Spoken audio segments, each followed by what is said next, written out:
How y'all doing tonight? Glad to be back here. We are back home from this past weekend cooking out there in Tennessee. Had a good time, enjoyed it. Great contest. I tell you what, that crowd that puts on Smoke on the Shore, you can't beat it. They do an absolutely amazing job with that. Truly an awesome time. A few issues that had is not their fault, and that's not for me to kind of get into. I think they'll have that get addressed at a later date with somebody. But yeah, it was a good time. Great contest. Hey, Dean, and we had a good time. Uh, Scores wasn't exactly what we wanted to have, but we tasted it. We had a good solid cooked the food, tasted it at the end of it, and it just wasn't there. And don't know exactly what's going on with that, but it's just for whatever reason the flavors just wasn't coming through like we thought they had. Same recipes, so I don't know what exactly happened with that, but done that with chicken. We scored good chicken, just didn't get our name called. Ribs, I thought scored a little better than probably what they did, but I haven't seen the score sheet, comment cards, so I don't know what somebody might have seen, something I didn't see. Pork, we done kind of did change some stuff, do some stuff different with pork. Done a very heavy box with some money mussels, tubes, and chunks in it. So not what we normally do, but I was kind of wanting to try something different. And brisket was a solid brisket. It just like I said, the flavor, texture just really wasn't there that I really was expecting it to be. So we got scored probably fairly for what we had. I wish it had been a little better, but it is what it is with that. So got any questions, comments, leave me comments. I'll address them kind of as we go tonight. Do that. But the first thing I want to talk about is that if y'all follow me on social media, you've seen a post went out today about a barbecue school. We've been talking about this. I've said this on the show a couple times, and we finally posted it today. A barbecue school is going to be May the 4th here. It's going to be at my location right here. I'll clear up the location later on. If you're interested in being part of it, let me know. I'd love to have you on there. But just for clarification, this is not a tell-all barbecue class. This is going to be kind of an introduction to barbecue style class. This is not a tell-all. We're going to be having a good time. We're going to cook some different food, and we're going to do chicken, ribs, pork, brisket, steaks, some sides, and have an open bar and just have a good time out here. This is not going to be a format that's going to be take notes, sit in chair and takes notes. I want to have it kind of be interactive. We're going to have a lot of people kind of locals, have a lot of people that kind of comes out, just want to kind of get their feet wet with barbecue. That's what this class is going to be. So the flyers went out there. It's a barbecue school. It's not a competition class. It's not a tell-all class. It's going to be kind of an introduction. If you want to do it. If you're looking for a tell-all class, you're looking for that kind of class, the Southeastern Barbecue Championship is having a class that should be announced pretty soon. It's going to be in June. And that's going to be where the class where you kind of get the secrets, the insights of competition barbecue is where I would actually look at going with that. Again, that's going to be a different class. It's not set up that way. I want to clarify that. Some conversations had today, and we are not trying to have that style class. We'll have a good time, enjoy it. We'll show you some tricks and stuff here. So I'm not saying there's not be value to it. But again, if you're looking for recipes to go out there and win contests, that's not what necessarily the function of this class is. This class is the introduction. As y'all know, the Barbecue Smokers, this website, our page, our Facebook page, the live streams, every bit of this is geared towards getting people to get comfortable and get out and get into competition barbecue or get into trust and cooking at home.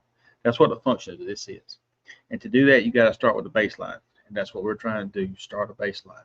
Hope people enjoy it. But again, just want everybody to kind of get out there and do that. So that's what this is. If you're doing a one bite challenge to go with alcohol, what would you use? Shrimp.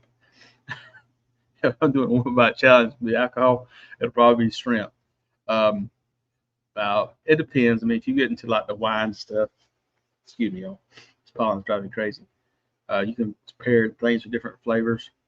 Bourbon, I think, will go good with beef. Different bourbons, different spicy bourbons. You've got different flavors, so they'll go with anything. But I'm not a big fan of drinking beer and eating barbecue food in general. So, I mean, if I'm going to be doing something, it's going to be kind of a mixed drinks, cocktail drinks. But I fear probably just off the top, I'd say bourbon. I mean, bourbon and shrimp. It sounds like a good combination to me. But that's kind of just a thing. Anyhow, so that's kind of what the intention of that is going to be. So, love to have you ask questions about it. you got somebody you want to share it with, kind of get some information out there that kind of wants to learn more about cooking, just kind of get their feet wet. That's what this class would be. Um, Myself and Jason Singletary with Smoke Central is going to be doing that, and we're going to be kind of set up. We're doing, um, like I said, the different meats plus steaks, and part of it's going to be kind of a hands-on class. We're going to have the people come out here in the part of the class, probably be doing some of the chicken cooking, doing some rib cooking, and cooking some steaks. We'll have all the different grills out here set up so everybody kind of can see each one and see pros and cons of each one. And so it's going to be a really more of a kind of a hands-on style class.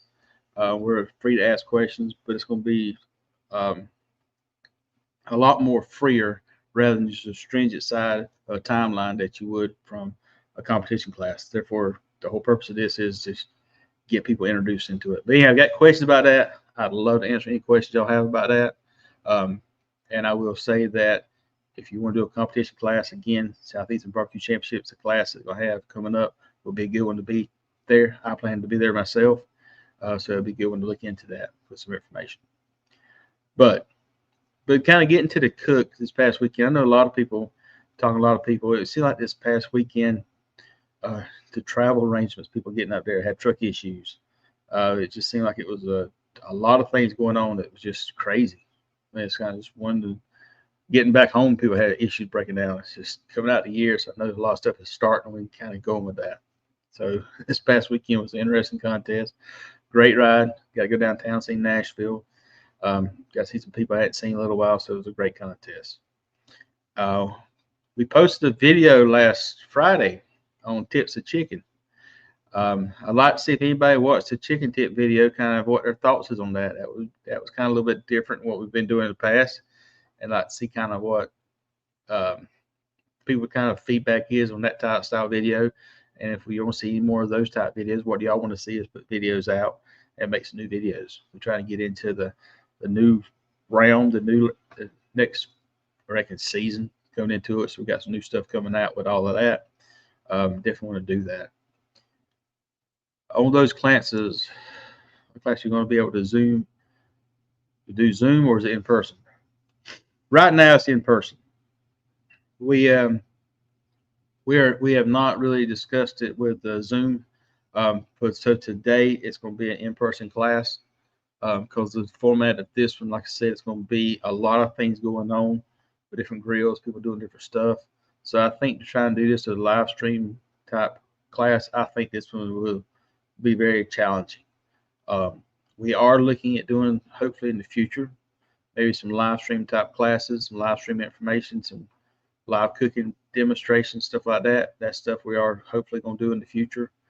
But I think I need to have that one set up for a confined space, or have a couple cameras set up for the situation, because I think that would be get more your money's worth.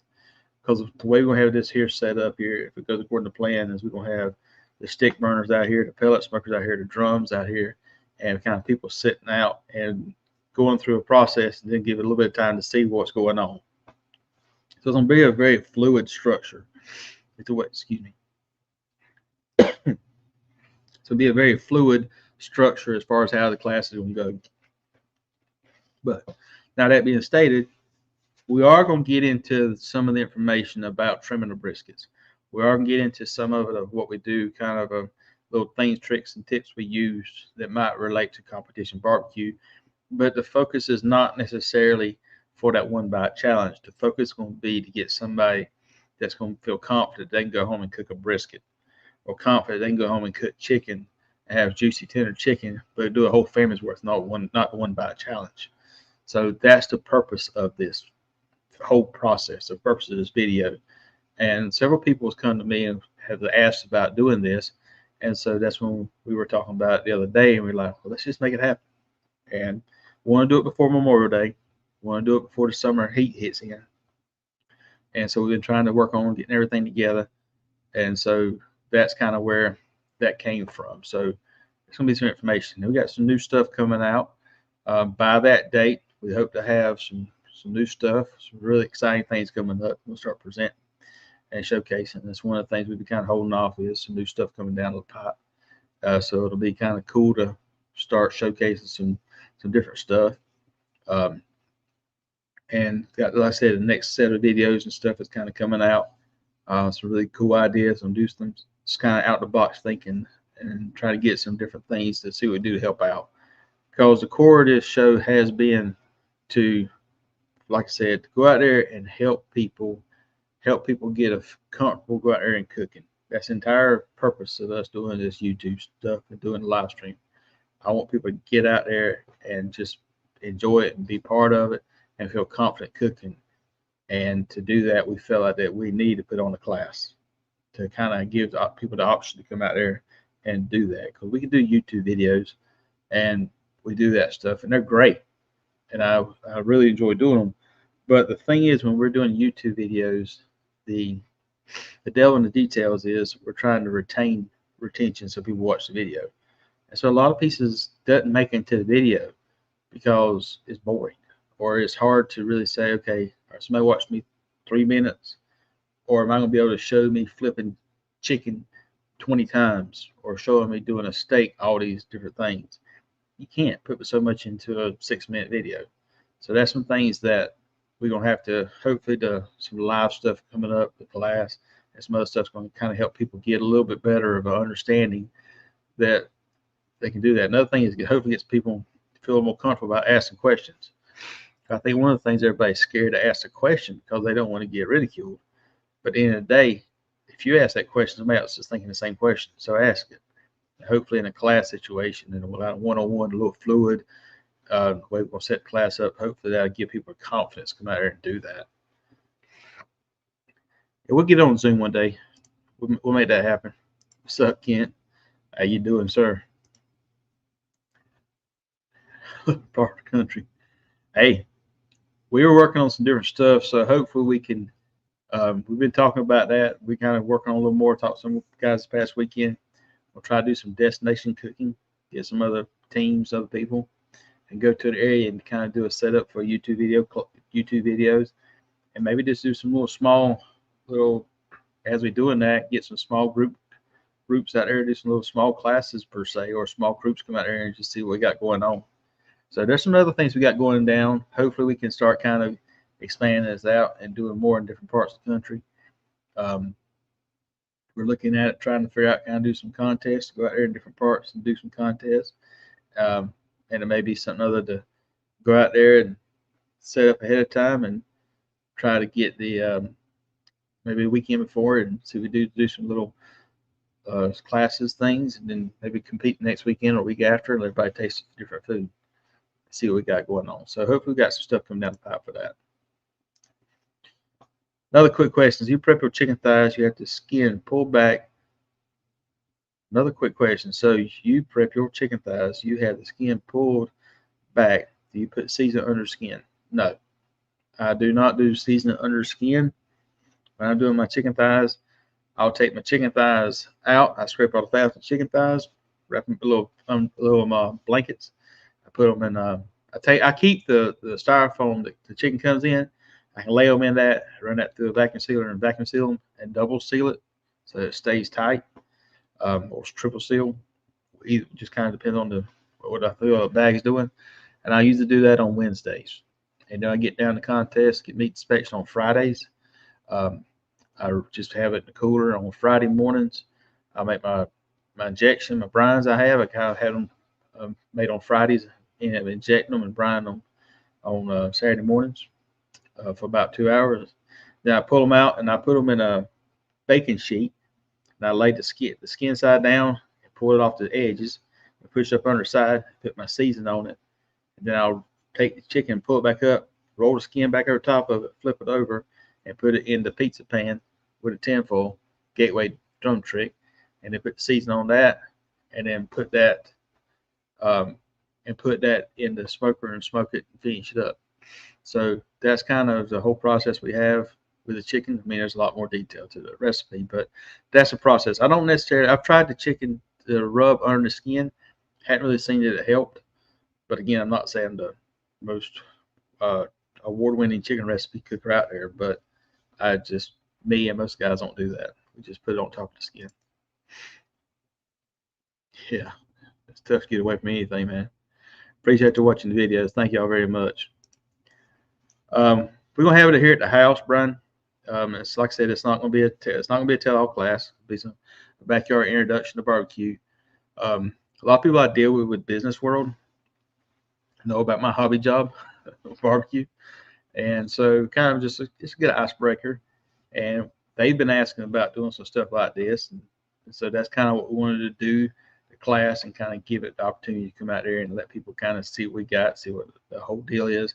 But it's a very fluid class. Like I said, it's not a tell-all class. It's not a competition class. If you want to do that style class, again, we're going to have sign up here at the Southeastern Barbecue Championship. That's what that class is going to be. This is going to be something to just get people comfortable, hopefully get people out there to start cooking. And we want to do it before Memorial Day. Yeah, it's a little ride, man.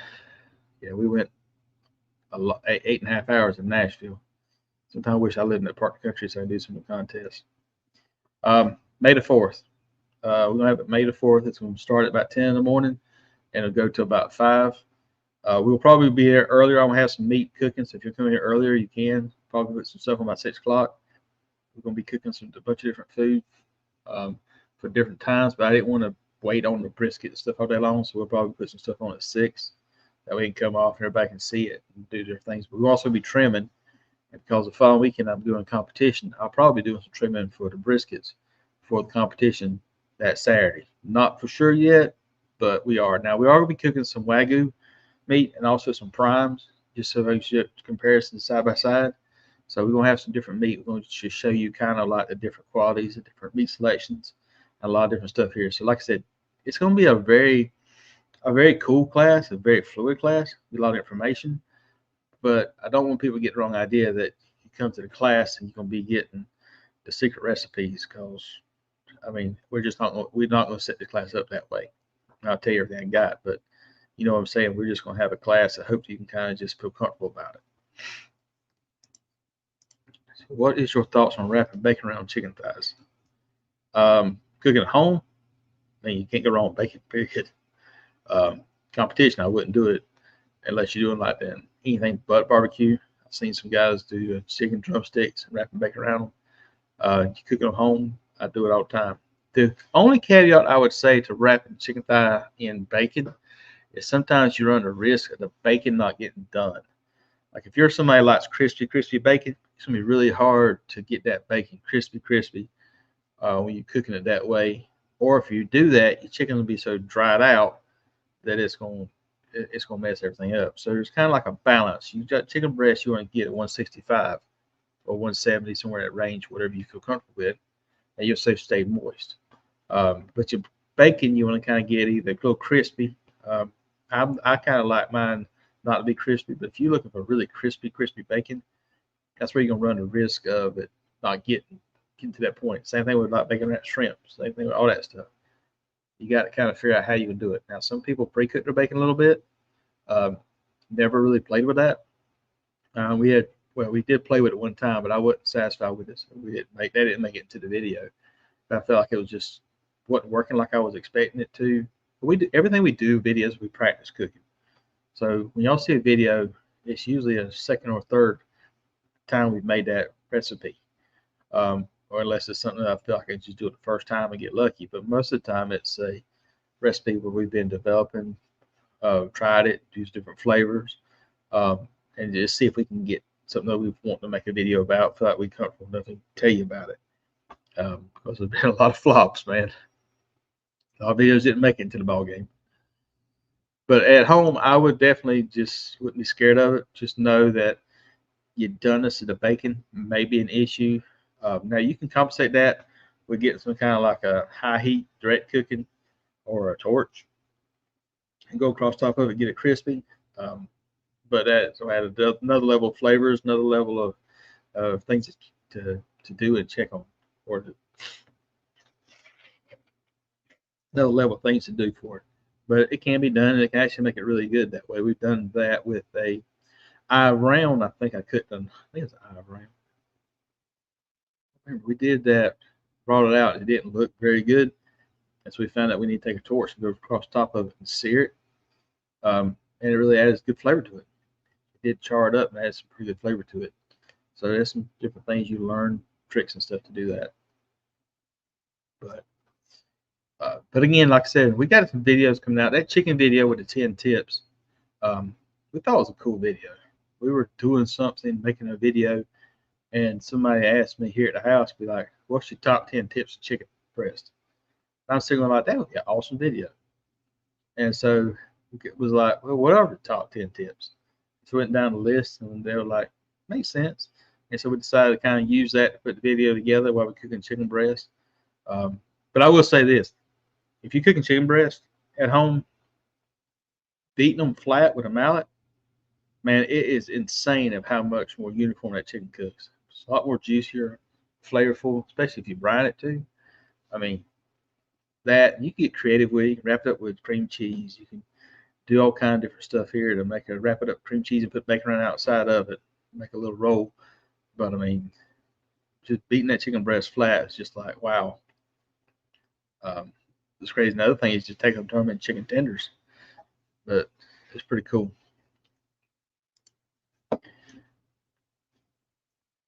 I cook 4 racks of ribs.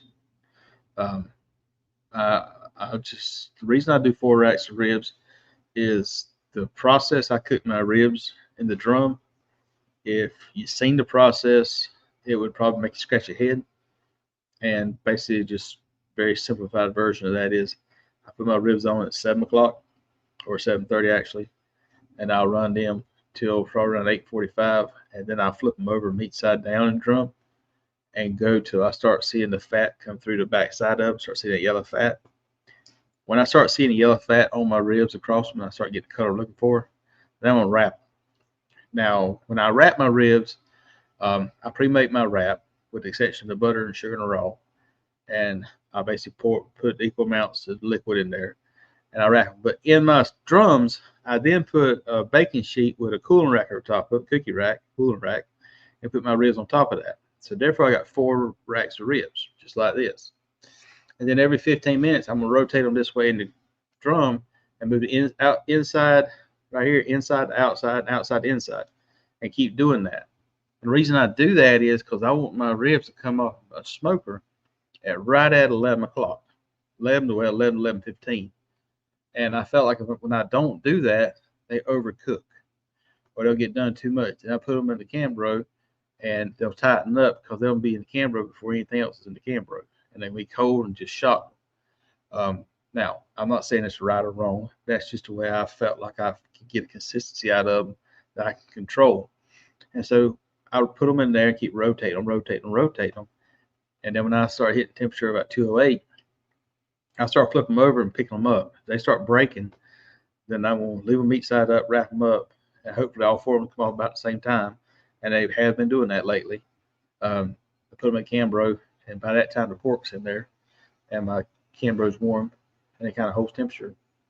And then I'll slice them, and I'm going to slice 4 racks of ribs, and I'm going to put the best 6 bones in that turning box. And a lot of times not the same rack, but again, some people are better at rib cooking than I am, and so they may do stuff differently. But for me, I'm just going to put what I feel like is the best ones in the box. This weekend, it did work. I'm curious to see my comment cards. If I get my scorecards and I got 3 9s, 9 9s, and 3 8 9s, whatever, they're probably right. I have to say, but because I had 3 of them, I felt like was just perfect, and the other 3 was really good, but I don't know that they were perfect ribs. So I can't argue with the scores this weekend because I felt like it just wasn't there. But I thought the ribs should have scored a little bit higher. But again, that's going to take 15 minutes in turning box. Yes. I use a water pan in my in my rib, my pork, and my brisket box, drums. So they always have a water pan in it. With stick burners, I put a water pan in my stick burners. So I always want that humidity in there to control that humidity a little bit more. I feel like it kind of helps everything set a little better with rub and stuff to it. Whenever I don't run the dry one, when I was doing the 1250, I ended up putting a little third pan there with water on my Rectech 1250. use it for competition because I want that moisture in there. I feel like it just gives me a little bit better of a bark, a little bit better appearance scores. But I wouldn't say there's scientific to that. That's just what I do. But in my drums, absolutely run water pan. So I'm confused up gateways. Explain to me why you got meat side down. I missed that. So on the gateway drums, if you put it where you got the first 40 hour and 15 minutes or whatever, hour and a half, you're gonna have meat side up. And the bottom side of that's getting beat to devil because the heat's just slamming to it. And what you'll notice is you're gonna have that fat inside of that that's rendering out, and it's kind of getting pushed up, get moved around. And so the theory is in the classes they had was you flip it meat side down, and now you're taking that fat, you say, hey, turn around, go back the other way. So go back into the other way and start pushing out the backside where the bones are at. And what you're doing is now you're protecting the bone side of it so you can eliminate the blowouts. So if you're doing it in the drum and you're not flipping it over and you're getting a lot of blowouts, really heavy, then that's possibly some of the issues you got is your ribs just get bombarded so much with the heat that it's just overcooking the backside of, and it breaks away all of that, the ligament, whatever it is holding them together, and that's why you're getting a lot of blowouts. So if you take them and flip them over and put a meat side down, and it's basically going to slow down the cooking from the backside, so cook the front side of it, and it's going to push the fat rendering out back up through the meat. And then when you wrap it meat side down, and the wrap that way basically softens it back up. So that's the way I've been doing it. That's the way it kind of taught in the class. So thinking it at least made a little bit of sense to it. Sorry, I was going nuts. So that's kind of why I do it with that. I hope that makes a little bit of sense with that.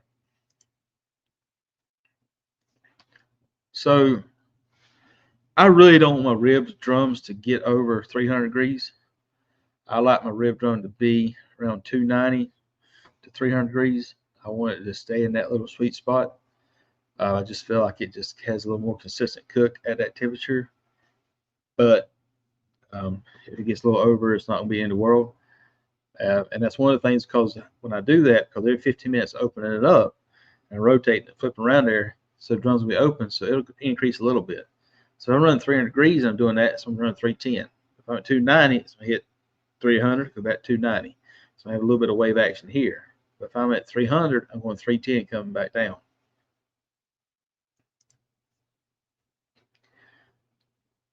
At 208 on my ribs, when I feel like I hit 208, I'm going to start going by feel. So I take them out the au jus, out the wrap, and pick them up. If I see them starting to break, then I know my ribs is where I want to be at. In the past, when I used to cook 10 bones, right now I cook down to 8. I would take the small bones on the ends when I could twist them. I could take them and twist them and pull them out. I would know my ribs are ready to pull them off the smoker. I think that's kind of a little overcooked now for what the judges want. So I don't go by that like I used to. I usually just try to pick it up, see it starts to break across top. Yeah, I know I need to let them to chill out. But the kicker to that is if I take them off then and I put them in my warm Cambro and let them rest, that's okay. But if I take them off at 212 or at a higher temperature where they're really falling apart, and I put them on the counter, they might tighten up, be perfect. So it's all the process. You have to kind of look at what process works for you. What process that you figured out kind of works with you with your timeline. It works that you can get you to bite. Whereas you turn it in and then you taste it 15 minutes after you per se turn it in, that's what the judges is going to take.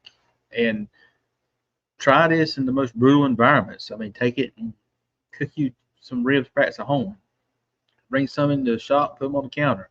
Put some in the house, room temperature. Put one in the refrigerator and let it go for a few minutes. Then taste it. And you'll get an idea of all those different factors of how it plays into the flavors, into the taste, into the textures of the meat. And then you kind of be like, okay, so now if I do this and it's 20 degrees outside, I need to plan for this or understand what's going to happen, because that's all the factors that goes into it. So that's some things that you start looking at from the competition side of it.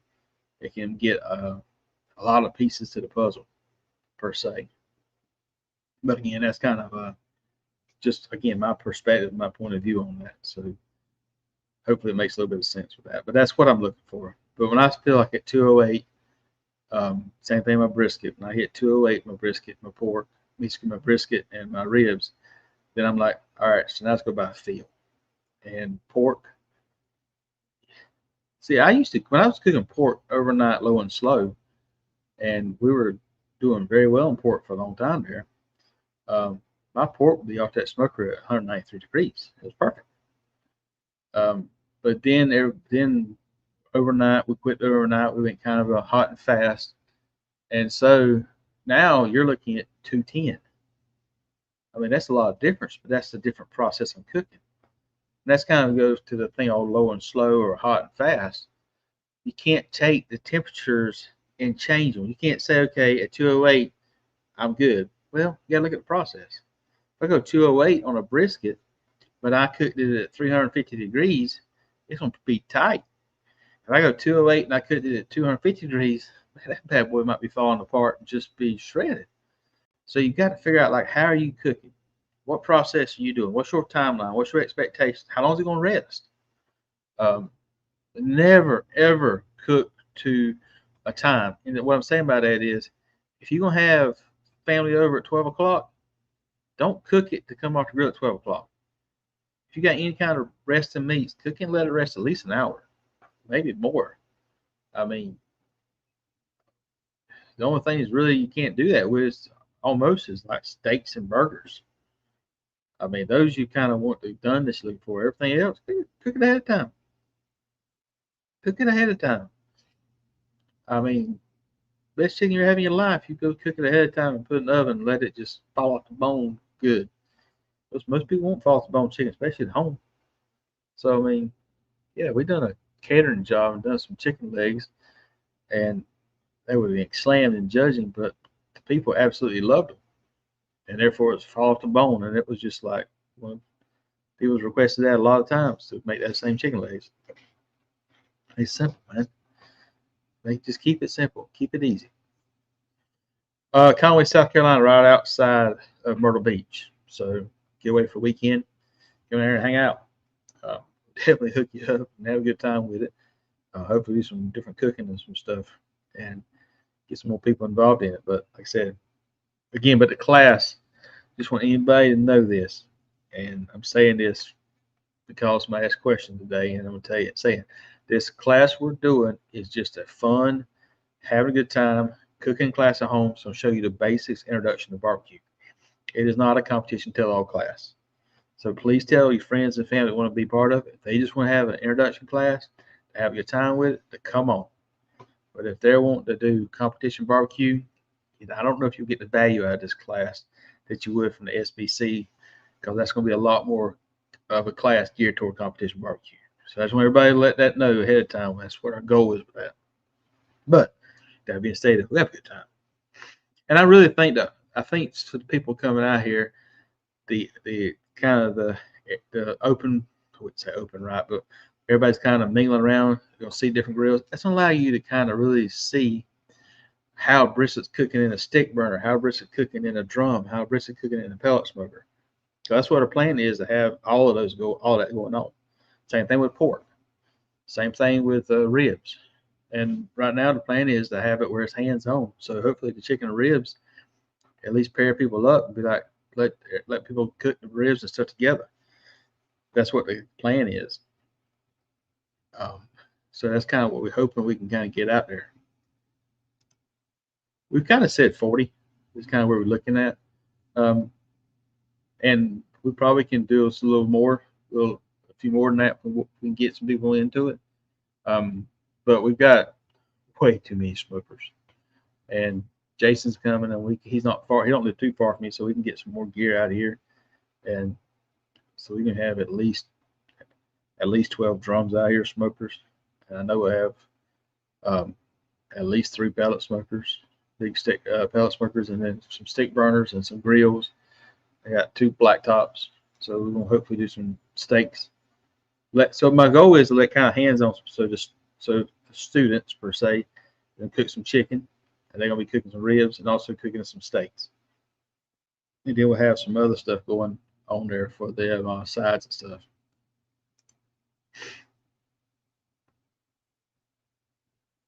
So I have to go. Thanks for the information. See you next week. Roadhouse Barbecue. Respect, brother.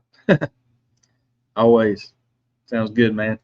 But I mean, like I said, if you got any questions with any of that stuff, let us know. We'd love to help you out with that. But the whole purpose of the coming on show tonight was kind of give a recap and talk about the class coming up. And we got some new products coming out. It's going to be a lot of fun.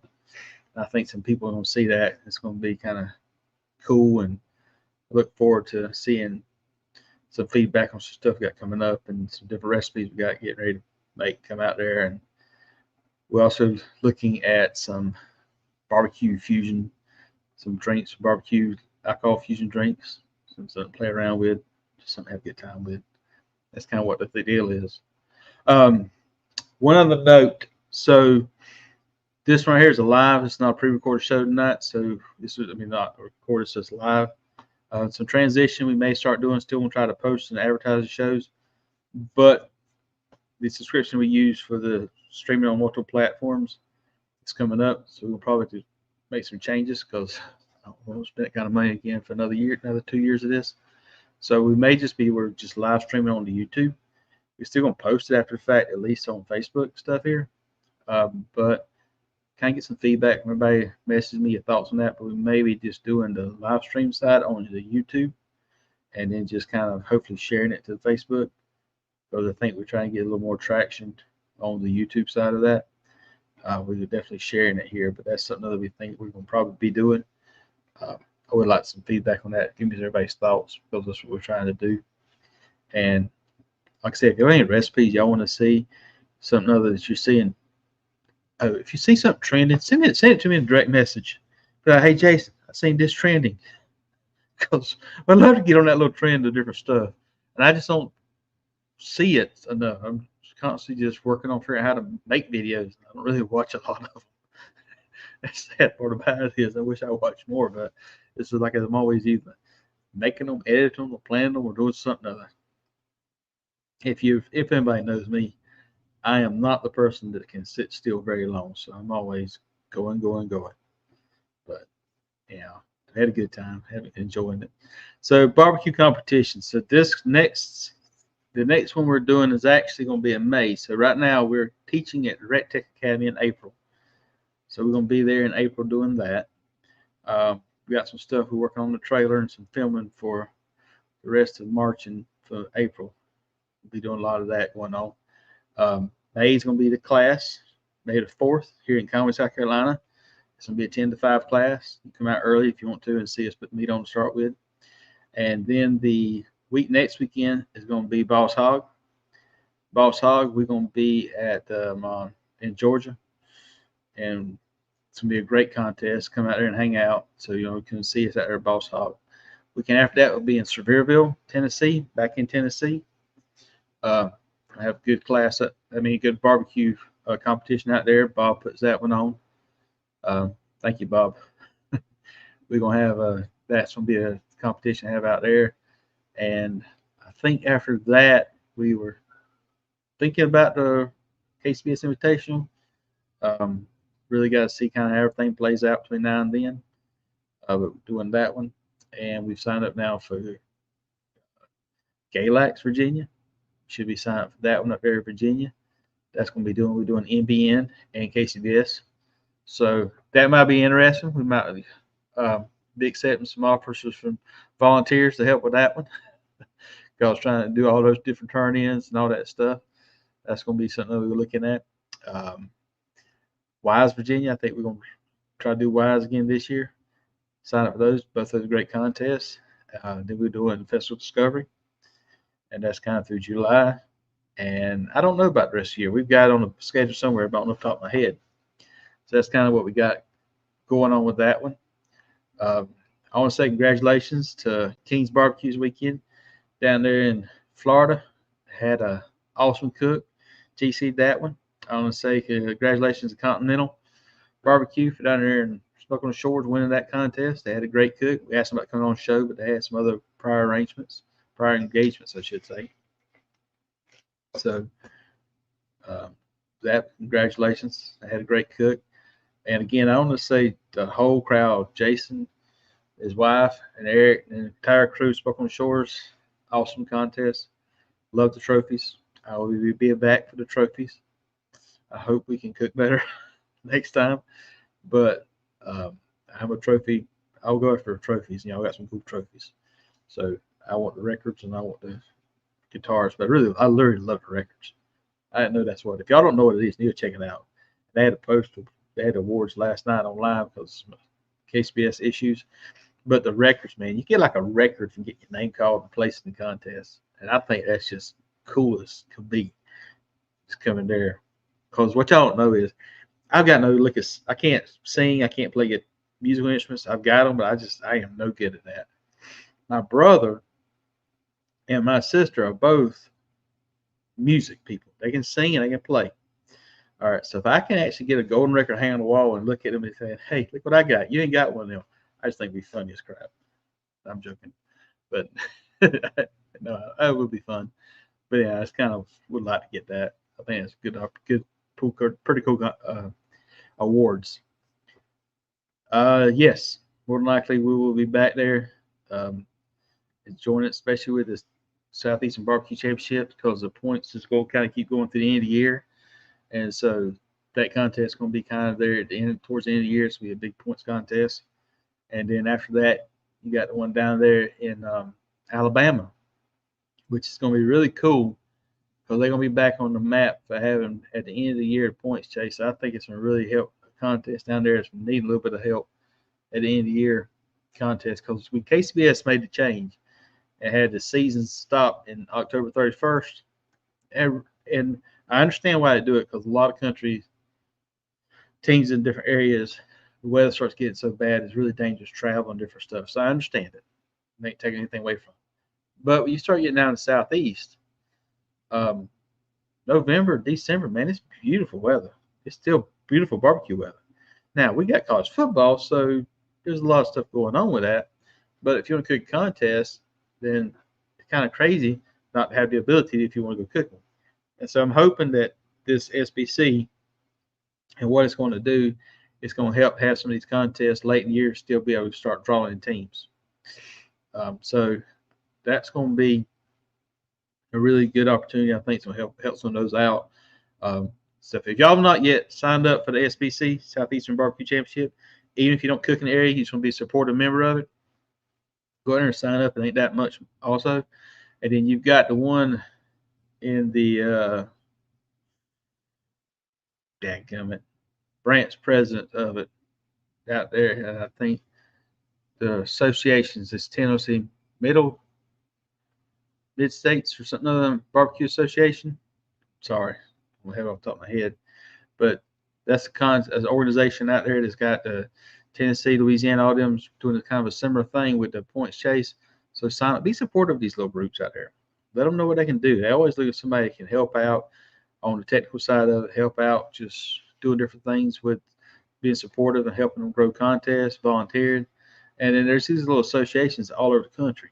So, I mean, if you can, go out there and just help them out, be part of it, see if they need some volunteers at contests because they're always looking for that. They're always looking for sponsors. So if you are involved, want to get your name known in the area, all these organizations love to have sponsors. I know the Southeastern Barbecue Championship is still looking for some few sponsors. We've got a lot of them coming in. Been a great group of guys doing a lot of hard work for that. So definitely something to look into. But yeah, come on out to the ABC Atlanta Barbecue Store Classic. Jarvis's, they put on an awesome contest, great foundation. I think some cool stuff is happening in this year with that. So we're really looking forward to that. But again, go on to Facebook. If you see our little flyer for that, if you got anybody that's curious to be part of it, share it with them. And I would definitely will do it. But please let them know that this is not a tell-all class. Me and Jason Singletary, we want to put this class on to kind of get some people some different things and show them some different tricks that we've learned. But it's not a class that we're going to be set up basically giving them a timeline to cook by or this for competition or a flavor profile to hit. It's going to be basically just to here's what we can do to help you cook good barbecue. And that's all this is. Just have a good time, come out there, but it's for any skill level. But a lot of people talk about coming out here that's kind of committed to it verbally is going to be people that just want to have a good time and cook barbecue and feed the family. And hopefully that's what their plan is. But I appreciate y'all watching the show. Again, share it. Next week we'll have a guest back on the show. We've got some good guests already kind of committed, lining up. Talk about how they got the barbecue, hear their backstories, and we're looking forward to that. But I appreciate y'all watching. Got any questions, send me a message on there. If you want to see the flyer, it's on Facebook. Email elitebbqsmokers@gmail.com. Let me know if you're curious about it. Share it with friends and family. See y'all there. Appreciate you watching. It's Barbecue Roundtable. Oh, I got sponsors. Royal Oaks Charcoal, Springer Mountain Farms, Snake River Farms, Springer Mountain Farms Chicken, Snake River Farms and Brisket. We got Rec Tech, Heath Riles Barbecue, Atlanta Barbecue Store Classic, Atlanta Barbecue Store sponsors, and probably forgetting one or two. Yeah, make sure you check them out. All the information will be down below in the show notes. Go check that out. Look for your briskets. Go to Snake River Farms. Use Elite BBQ 10. Get 10% off your brisket order. And trust me, they're absolutely amazing. So see y'all next time. Appreciate you watching.